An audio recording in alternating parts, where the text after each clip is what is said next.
Welcome to FIREtalk, where courageous conversations ignite courageous leadership. My name is Terrence Davis. FIREtalk, a space shaped by real experience where courage fuels legacy and real conversations shape how we live, lead, and grow. I'm joined by Apollo Bennett, my AI thought partner, designed to challenge assumptions, sharpen thinking, and support honest, data-informed dialogue. Inspiration matters, but what truly changes lives is the work underneath it. So here's the reminder we live by. If the fire is lit, share the grit. If you hear something on the show that sparks you or will spark someone else, share the show. This is FIREtalk. I am so happy that you keep coming back. We appreciate you being here. And I just want to give a couple shots out before we get going. Ashburn, Virginia, you keep showing up. Thank you so much for listening to the show. The Inland Empire is strong in here. Los Angeles metropolitan area, you are in the house. And I always like to talk about our global listeners. So Finland, you are showing up. Helsinki, Uusimaa. Whoa, you are showing up. Thank you for listening out there in Colombia. You are still strong. So let's go ahead and get into this because I've been thinking about some things and I think it shows up everywhere. Leadership in organizations and your personal life. And it's really avoidance. Not big, not dramatic avoidance, but these little things that we avoid and people avoid. The things that we see but don't address it right away. And the question that I keep coming back to again and again is, what is that actually costing us? So Apollo, let's start here. Absolutely. Avoidance can seem small, but it adds up. It's like compound interest in reverse. Every little thing we leave unaddressed grows into a bigger cost. How have you seen that play out in your leadership or personal life recently? Leadership, I have several examples of it because things move so fast. And sometimes you don't have an opportunity to get to things. And then by the time you get to them, they've already blown up. So what I've had to do is create a system. That way I keep those things in front of me. That way I address them continually and I don't let them kind of lose sight. Personally, I will say if we don't take care of our health, we have these things that are bothering us and we're like, I don't have time to go to the doctor. I don't have time to do this. But if we don't do those things kind of get rough. So with that being said, Apollo, why do people avoid these things that they already know that we have to deal with? A lot of it comes down to discomfort and uncertainty. We know something needs attention, but addressing it might mean facing conflict, admitting we're stretched thin, or discovering something we don't want to hear. And when things move fast, it's easy to justify pushing it aside. The irony is the longer we avoid, the more energy it takes to fix later. Does that resonate with what you've seen when things blow up? I don't know about things blowing up. I try not to get that far, but I will share this with you. So I have to do something upcoming, and it's been heavy on my mind and my heart for the last several weeks, and it's coming up. And I just kind of hold that. And yes, I guess I have this psychological time thing and psychological mental model that I'm carrying most of that in my mental model because it hasn't happened yet. But it's something that I have to tackle. And I'm saying that because sometimes the conflict that we know is there, that we know is going to happen, we don't want that conflict. So we try to avoid that. But if you avoid it, it can create some pretty serious outcomes or pretty serious impact that are negative in our life that we don't want. So we have to avoid that conflict, and that can be tough. Yeah, it's tough because that anticipation can feel like a weight in itself. We carry it around replaying scenarios, and it drains us even before anything happens. Sometimes acknowledging that weight out loud, like you're doing now, can be the first step to lightening it. What do you think might help you feel more grounded as you head into that conversation or situation?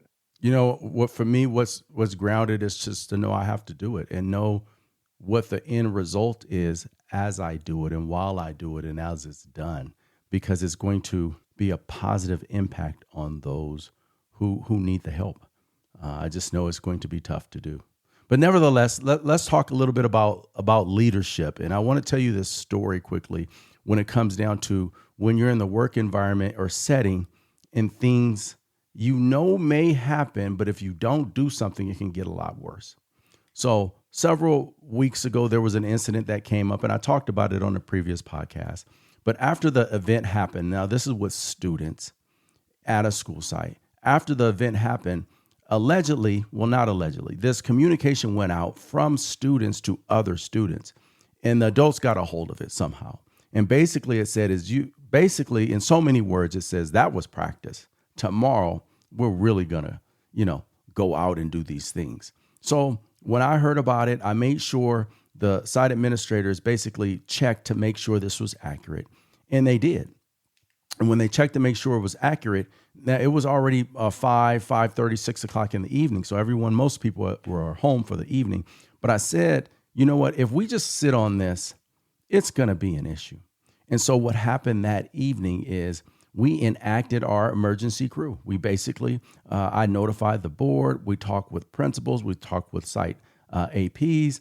We spoke to law enforcement, and we sent communication out to the teachers, to the staff, to parents, to the community at large to say, this is what we're hearing, and this is what we're going to do about it. And the other thing that we did is we ensured that we had enough staff to show up at the site just in anticipation. Because sometimes we hear rumors and we kind of let it go, but this time we got everyone involved. That way, I know parents were talking to their students basically saying, hey, this isn't going to happen because these are the consequences.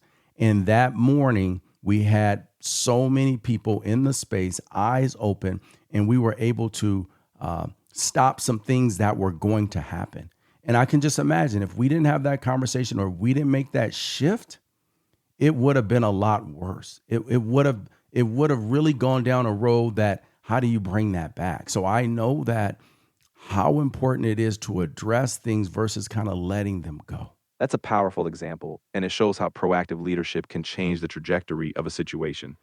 You didn't just hope things would settle. You mobilized a team, communicated clearly, and set expectations before anything escalated.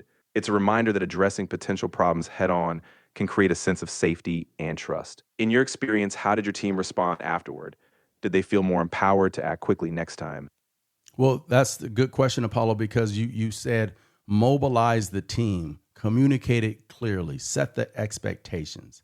And so those are what I love about you, Apollo. You're able to kind of put in words what happened. So I kind of share with you what happened and you clarify for me what went on, which gives me words for the things that are being done. So let me just say this, mobilize the team. Yes, contacted everyone that evening, made sure everyone was on the same page, what the steps were. Do you have any questions? So we were aligned before we actually embarked upon the next day. And the expectations were so clear. In the connectivity, there were no missing links. And I will say with our team, we've had some conversations since then. And I'm just so proud of the work that they do. I'm so proud that they show up and connected to each other. And that's been built over several years. But I have to tell you, it makes such a huge difference in our community at the school site. And I'll say this, the parents, the staff, and the leadership and the community see that. And it brings us together in a way which makes us stronger each and every time. So let me say this, Apollo. What actually happens when leaders delay something they already see? It happens all the time. But what are some of the things that are going to occur? Like you see these little things and you're like thinking to yourself, do I do something? Do I say something? What happens when we don't do it or say anything? When leaders delay, a few things tend to happen. The small issues can grow into bigger problems, eroding trust and morale. People start to sense uncertainty or feel unsupported, and that can lead to confusion or even more avoidance down the line. It also sends a message, intentional or not, that certain issues aren't priorities, which can chip away at the culture you've built.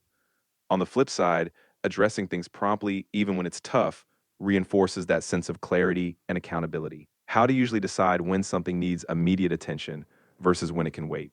You know, let me see if I can get that on the back end, that question. How do you decide? But I want to go in a little bit more in depth into what you said. How some problems, they can erode trust or morale. And so I'll say this. When you're in a position of leadership, sometimes people think you know all of the answers, or they think that you can just say, no, it's not going to happen. It doesn't happen. Or they think you have control over situations. And if you're in a leadership role, you know that's not the way it works. But the key here is seeing what may happen or occur based upon past things and then intervening, getting involved, having a conversation. Because when you don't do that, I'll say it this way, the leader is getting blamed for what happens, whether they even know about it or not. They go, why did the superintendent let this happen? Why did the principal do this, or why didn't they do that? So that means that you have to be aware of what's happening. And when you know something is happening, you have to act. That doesn't always mean you doing something. It may be a conversation, then other people have a conversation, and we get it resolved. But by just not being active and letting things sit, it doesn't go well. And just to answer your question, Apollo, how do you usually decide when something needs immediate attention? I think in the seat that I sit in, if it's going to get to the point, whatever the issue is, and it's going to hit the media, it's going to definitely hit the board of trustees because people start talking quick and information moves quickly in our environment, especially negative information. Positive stuff is like snail mail.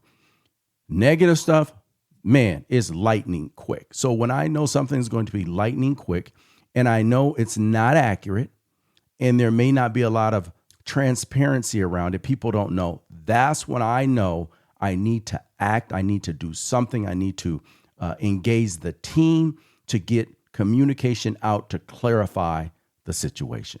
You're right. Negative information moves fast, and staying ahead of it is crucial. By anticipating where the conversation could go, you're not just protecting your team's reputation, you're reinforcing trust with the community. And I like how you frame action. It's not always about you personally stepping in, but making sure the right people are engaged and the message is clear. That clarity goes a long way in preventing those bigger hits to morale and trust. So, and I think that's it right there. That's the shift. It's basically that avoidance isn't harmless. So if you avoid it, it's not like nothing happens. It's expensive. And the longer you wait, the more it costs. And I'm not per se necessarily talking about dollars and cents. As you mentioned earlier, sometimes it costs relationships. It costs trust. And that's so important because as we all know, it takes a long time to build trust, but that trust can end over one moment, over one interaction, over one exchange. So, Apollo, why do we keep doing it? Why do we keep resorting to avoidance even though we know better? I think it's human nature to want to dodge discomfort. Even when we know better, it feels easier in the moment to push something aside than to face potential conflict or uncertainty. There's also that hope that maybe it'll resolve itself or that we'll have more time later. But as you said, avoidance is expensive. It's a reminder that courage and leadership isn't about never feeling hesitant. It's about acting despite that hesitation. So let me jump on this, Apollo. You said that we hope that it's going to resolve itself. Here comes something, it'll resolve itself. And that we'll have more time later to deal with it. There's no more time coming. It's not. And the time that you think is coming, it's going to be over before you know it because time moves so fast. And so I'll say this, the things from my experience and what I've seen that resolve themselves are petty things. These are rumors. These are social media things that pop up and that have no validity, and it can pick up some steam. But sometimes the little things, you ignore it and it goes away because it has no fuel. When you don't give things fuel, they die, right? Things become alive because of the energy and the fuel that's given. And most of the time that fuel is driven by fear, misinformation, and or rumor. So you kind of have to, every situation is a little bit different, but you have to analyze the situation to see, is this just something that's based upon fear, uncertainty, or miscommunication? Or is this something that's really viable that may create more issues moving forward? And if it's something viable, maybe there's some truth to that. Maybe something wasn't communicated right. That's when I think you have to jump on it, clarify, and communicate. So Apollo, given all of that, what does it look like to lead differently with some of these situations? It looks like being proactive with clarity and communication. When something pops up, you pause, assess whether it's just noise or something with real impact, and then act quickly if it's the latter. You don't let fear or uncertainty slow you down. You clarify the facts, communicate openly with everyone involved, and make sure people know where things stand. Leading differently means being deliberate about that process so you're steering the narrative instead of reacting to it. And so I think of when I hear something and I've heard it from more than one person, then I start to inquire. Hey, what's going on? Try to close the loop to find out, well, not close the loop. Try to verify if what I'm hearing is accurate or there are pieces of it. Try to get to where it's coming from. And sometimes, again, that's not me. That's me talking to people to find out the information. Then when I get that back, then brainstorming on how and what we do to move forward, to kind of nip it in the bud. Because if it festers, it grows. And it grows not in a pretty way. It grows malignantly. Let's just say that. It kind of goes throughout the system. And then the next thing you know, someone is hearing something that has absolutely no truth. But that's because we didn't stop it where it needed to be. Exactly. Leading differently means you don't let rumors or misunderstandings fester. You verify, gather facts, and then act quickly to address it. That might mean calling a meeting to clarify, sending out a clear message to everyone involved, or just having one-on-one conversations to clear the air. It's about making sure the truth is louder than the rumor so the system stays healthy. So the system stays healthy. Given that, I'm going to make a little turn into how this impacts us personally, because it does. And I think of two things. One is I think of us in terms of wellness and where we are and where our bodies are and what's going on. Because sometimes something comes up, we feel a pain, or we know something isn't going right, and sometimes we ignore it. We say, you know what? I know I have this issue. I know I need to get to the doctor, or I know I heard I need to take this, and we don't do it. The next thing you know, now that's advanced into a certain place. And now when we try to treat it or address it, it's going to take way longer. And sometimes you can't even finish it. So given that, just from a standpoint, Apollo, of wellness, when we don't take action and we avoid addressing what we need to do or go to the doctor, can you give us some examples of how that can really impact us with our wellness and our overall impact? Think about something like high blood pressure. It often has no obvious symptoms, so it's easy to ignore. But if it goes unchecked, it can lead to heart disease or stroke, things that are far harder to manage later. Or take untreated injuries. Maybe you tweak your knee during a workout and brush it off. Without attention, that small injury can turn into chronic pain or require surgery down the line. Even stress, ignoring it can lead to burnout, sleep issues, or immune problems. Addressing those issues early, getting a checkup, resting when needed, managing stress helps us avoid bigger health battles later. It's like preventive maintenance on a car. Small tune-ups keep things running smoothly and prevent breakdowns. Ignoring them can make recovery longer, more costly, and sometimes impossible to fully fix. And that is the key, I think, right there. You said it. Small tune-ups keep things running smoothly. And that goes for everything that you do. In your personal life, if you just address those little things here and there, they don't blow up. And you keep moving forward more fluidly. I really like that example. You've got it. Those small tune-ups keep momentum, whether it's checking in on your health, addressing a minor conflict, or fixing a small miscommunication at work. It's about staying ahead so everything runs smoother and you're not constantly putting out fires. So let's go to home-related things. So I want to just share a quick story. And this deals with the refrigerator. So where I live, the home was built a little over 20 years ago. We were the second people to move in. And the refrigerator that came with the house is a built-in. It's like built into the space. They actually call it a built-in refrigerator. And so it had been functioning for 16 years, almost 20 years 20 years before it went out. So it went out last year. And that was quite a something else. But I knew something was wrong. Every once in a while, the motor would start making noises. It would go out.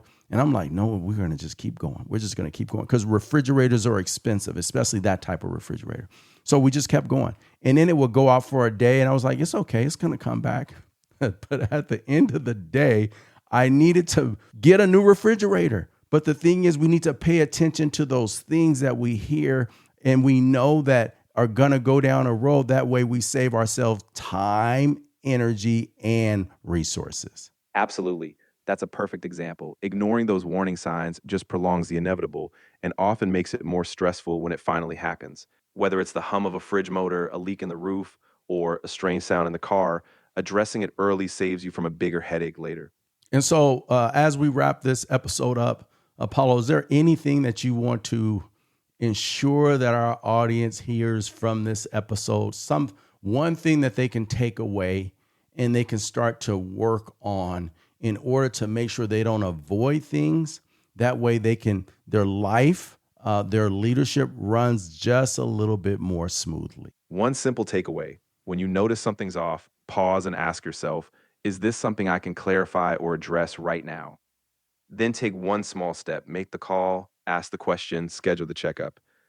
That small action keeps things from piling up and helps your life and leadership run more smoothly. Because I'll tell you this, if you take the 5 minutes now to address the thing, then you won't be spending days later to address it because it's blown up past the point of just regular routine maintenance. So take care of it first. Spend the time up front to save yourself a whole lot more time and resources later. And with that being said, Apollo, when we talk about resources, based upon this episode, do you have any resources, books, information, things for people to look up to kind of help them if they want to dive a little bit deeper? Sure thing. A few resources come to mind. The Power of Habit by Charles Duhigg is great for understanding how small actions prevent bigger problems. Brene Brown's Dare to Lead offers guidance on courageous conversations. And for wellness, Atomic Habits by James Clear breaks down how small daily choices lead to big health and productivity improvements. Each gives practical steps for tackling things head on. So here's the takeaway. Avoidance doesn't eliminate problems at all, but it compounds them. And the longer we wait, the more it costs. And I'm not talking about financial resources. Sometimes it's trust, it's relationships, it's the pressure that we feel, it's the weight that we carry. So strong leaders don't wait for things to become obvious. They act when things are still small, because that's where the real leverage is. That's Fire Talk. So if the fire is lit, share the grit.